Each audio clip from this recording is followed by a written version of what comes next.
অনেকেই আমাকে অনেক সময় একই কোয়েশ্চেন করো যে তুমি একই দিনে ভদ্রেশ্বরের বাইরে বুকিং নাও কী করে। সবার আগে বলি, আমি আমার কাজটাই খুব ভালোবাসি, তাই আমার কাজটার জন্য আমি সব কিছু করতে পারি। হ্যাঁ, আমাকে হয়তো অনেকভাবে ম্যানেজ করতে হয়, আর শুধু আমি না, আমার সাথে আমি যাদের বুকিং নিই তারাও ভীষণভাবে আমাকে সাপোর্ট করে, ভীষণ ভালোবাসা দেয় বলেই আমি হয়তো একই দিনে এত দূরে দূরে গিয়ে কাজ করতে পারি। তো এটা ছিল 4 মার্চে কট বর্ধমানের ফার্স্ট আমার লোকেশনের বুকিং।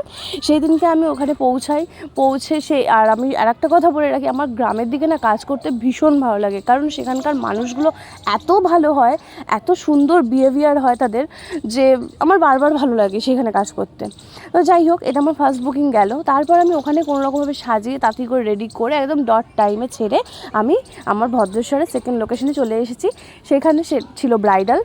তো সে আমার এক ছোটোবেলার বান্ধবী। ওখানে অলমোস্ট 5:30 পৌনে 6টা বাজে, তখন আমি দেখছি পুরো লজ ফাঁকা, কেউ নেই, কেউ আসেনি।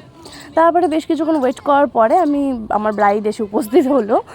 এসে তার সঙ্গে ছোটো ছোটো কথা বলতে বলতে তাড়াতাড়ি করে সে কেমন কী চায় জেনে ঠেনে তাকে শাড়ি ফাড়ি পরিয়ে ঝট করে রেডি করে দিলাম। আর এই হচ্ছে ফাইনাল লুক আর কি। তো সেটাই। আর সবথেকে বড় ব্যাপার যেটা, সেটা হচ্ছে আমার গাড়ি আমাকে এত সাপোর্ট দেয়, এত সাথ দেয়, আমার হচ্ছে সাথী ওটা। তো কি বলবো আর কি, এইভাবেই চলে যাচ্ছে। তো তোমাদের কেমন লাগলো জানিও।